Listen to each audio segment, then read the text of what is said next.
Chapter 63. It is by means of the equilibrium between heaven and hell that man is in freedom.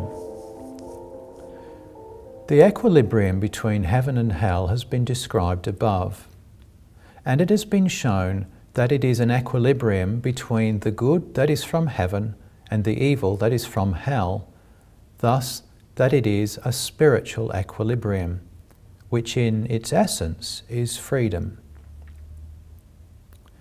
A spiritual equilibrium in its essence is freedom because it is an equilibrium between good and evil, and between truth and falsity, and these are spiritual. Therefore, to be able to will either what is good or what is evil, and to think either what is true or what is false, and to choose one in preference to the other, is the freedom which is here treated of. This freedom is given to every man by the Lord, and is never taken away. In fact, by virtue of its origin, it is not man's, but the Lord's, since it is from the Lord. Nevertheless, it is given to man with his life as if it were his, and this is done that man may be reformed and saved, for without freedom there can be no reformation or salvation. With any rational intuition, anyone can see that it is part of man's freedom to be able to think wrongly or rightly, honestly or dishonestly, justly or unjustly. Also that he is able to speak and act rightly, honestly and justly, but not to speak and act wrongly, dishonestly and unjustly because of the spiritual, moral and civil laws whereby his external is held in bonds. From these things it is clear that it is man's spirit which thinks and wills that is in freedom, and not his external which speaks and acts, except in agreement with the above-mentioned laws. Man cannot be reformed unless he has freedom, for the reason that he is born into evils of every kind, and these must be removed in order that he may be saved. And they cannot be removed unless he sees them in himself and acknowledges them, and then does not will them, and finally holds them in aversion. Then, for the first time, they are removed. This cannot be done unless man is in good as well as in evil, since it is from good that he is able to see evils, while from evil he cannot see good. The spiritual goods that man is capable of thinking, he learns from childhood as a result of the reading of the Word and of preaching, and he learns moral and civil good from his life in the world. This is the first reason why man ought to be in freedom. Another reason is that nothing is appropriated to man except what is done from the affection that is of his love. The other things may gain entrance, but no farther than the thought, not reaching to the will. And whatever does not enter in as far as to the will of man does not become his.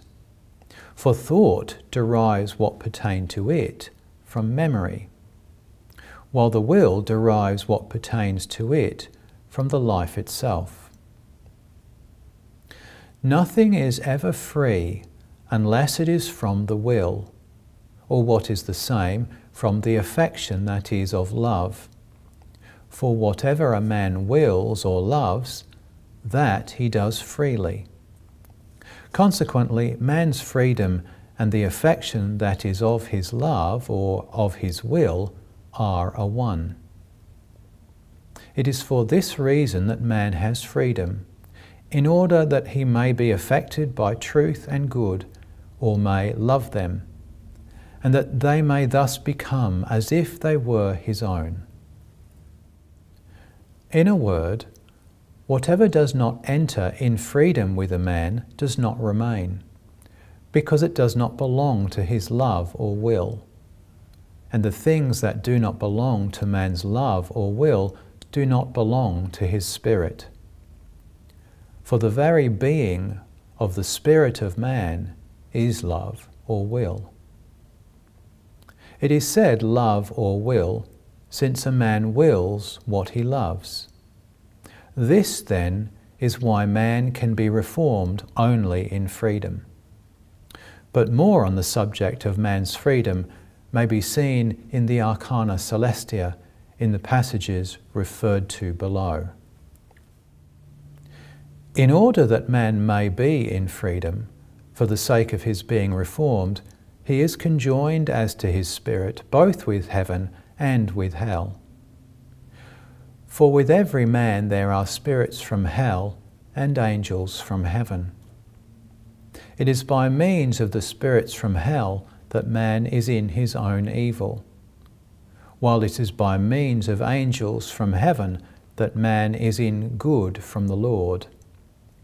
Thus is he in spiritual equilibrium, that is, in freedom.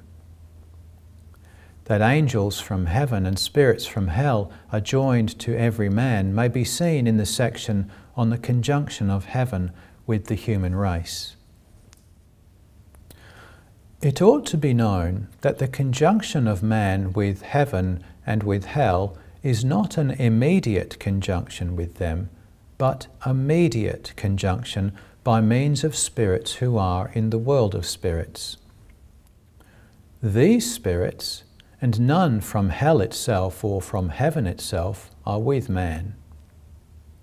By means of evil spirits in the world of spirits, man is conjoined with hell, and by means of good spirits there, he is conjoined with heaven. Because of this, the world of spirits is intermediate between heaven and hell, and the equilibrium itself is there.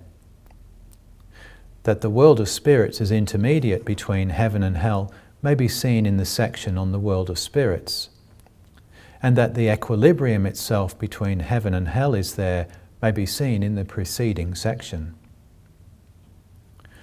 From these things now the source of man's freedom is evident. Something more will be said about the spirits who are adjoined to man. An entire society can have communication with another society or with a stranger, wherever he is, by means of a spirit sent forth from the society. This spirit is called the subject of the many. The same is true of man's conjunction with societies in heaven and with societies in hell, by means of spirits from the world of spirits adjoined to him. On these things, see also at the end in the Arcana Celestia in the passages referred to. Finally, something should be noted respecting man's inherent conviction in regard to his life after death, which is derived from the influx of heaven into man. There are some of the simple, common people who have lived in the world in the good of faith, who were brought back into a state like that in which they had been in the world, which can be done with anyone when the Lord grants it. And it was then shown what opinion they had held about the state of man after death. They said that some intelligent persons had asked them in the world what they thought about their soul after the life on earth, and they replied that they did not know what the soul is. They were then asked what they believed about their state after death, and they said that they believed they would live as spirits. Again, they were asked what belief they had respecting the spirit, and they said that he is a man. They were asked how they knew this, and they said that they knew it because it is so. Those intelligent men were surprised that the simple had such a faith, which they themselves did not have. From this it is evident that with every man who is in conjunction with heaven, there is an inherent conviction respecting his life after death. This conviction is from no other source than an influx out of heaven, that is, through heaven from the Lord, by means of spirits from the world of spirits who are adjoined to man. It inheres with those who have not extinguished their freedom of thinking by principles adopted and confirmed by various arguments respecting the soul of man, which is held to be either pure thought or some vital principle, the seat of which is sought for in the body. And yet the soul is nothing but the life of man, while the spirit is the man himself, and the earthly body which he carries about with him in the world is merely an agent whereby the spirit, which is the man himself, is enabled to act fitly in the natural world. These things which have been said in this work about heaven, the world of spirits and hell, will be obscure to those who are not in the delight of knowing spiritual truths, but will be clear to those who are in the delight, and especially to those who are in the true affection of truth for the sake of truth, that is, who love truth because it is true. For whatever is loved enters with light into the mind's thought, especially when the truth is loved, because all truth is in light. This recording has been a project of the Swedenborg Community Victoria. Visit swedenborgcommunityvictoria.net.au. With thanks to the Swedenborg Society of London for permission to use the Harley translation of 1958 of Swedenborg's original Latin text, Heaven and Its Wonders and Hell, from Things Heard and Seen. Visit swedenborg.org.uk.